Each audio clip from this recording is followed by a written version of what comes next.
ஒரு கிராமத்தில் ஜனங்கள் நகரத்திற்கு செல்ல வேண்டுமென்றால் ஒரு ஆற்றை கடந்துதான் செல்வார்கள்.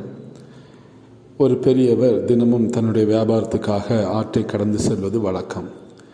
ஒரு நாள் அப்படி கடந்து செல்கிற பொழுது சற்று இடம் மாறி சென்று விட்டார். ஏனென்றால் அவரது தலையின் மேல் பாரம் அதிகமாக இருந்ததினால் அவர் கொஞ்சம் இடம் மாறி போகும்பொழுது ஒரு பெரிய பாறை வந்தது.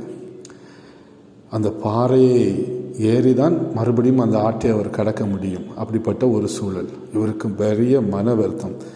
ஐயோ, நாம் இந்த தலைக்கு மேல் இருக்கிற அந்த பாரத்தோடு இந்த பாறையும் எப்படி கடந்து அங்கே செல்வது என்று வருந்தினார். கஷ்டப்பட்டு அவர் அந்த பாறையின் மேல் ஏறிவிட்டார்.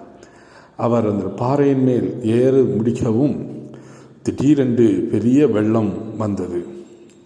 அதன் பிறகுதான் அவர் யோசித்தார், நாம் இந்த பாறையின் மேல் இன்று ஏறவில்லை என்றால் நாம் மரித்து போயிருப்போம் இந்த வெள்ளத்திலே என்று.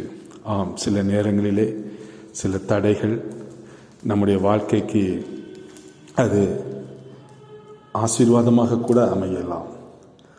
ஆகவே நாம் எல்லாவற்றுக்கும் முறுமுறுக்காமல் நம்முடைய வாழ்க்கையை சந்தோஷமாக வாழ்வோம். வேதத்திலே ரோமர் 8வது அதிகாரம் 28வது வசனம் சொல்கிறது, அன்றியும் அவருடைய தீர்மானத்தின்படி அழைக்கப்பட்டவர்களாய் தேவனிடத்தில் அன்பு கூறுகிறவர்களுக்கு சகலமும் நன்மைக்கு ஏதுவாக நடக்கிறது என்று அறிந்திருக்கிறோம் என்று வேத வசனம் சொல்கிறது. ஆம், நாம் உண்மையிலே தேவனிடத்தில் அன்பாக இருந்தால் நம்முடைய வாழ்க்கையிலே எல்லாம் நன்மைக்கு ஏதுவாக நடக்கிறது என்று நினைத்து இன்று சந்தோஷமான வாழ்க்கை வாழ்வோம். கர்த்தர் தாமே இந்த வார்த்தைகளை ஆசீர்வதிப்பாராக. ஆமென்.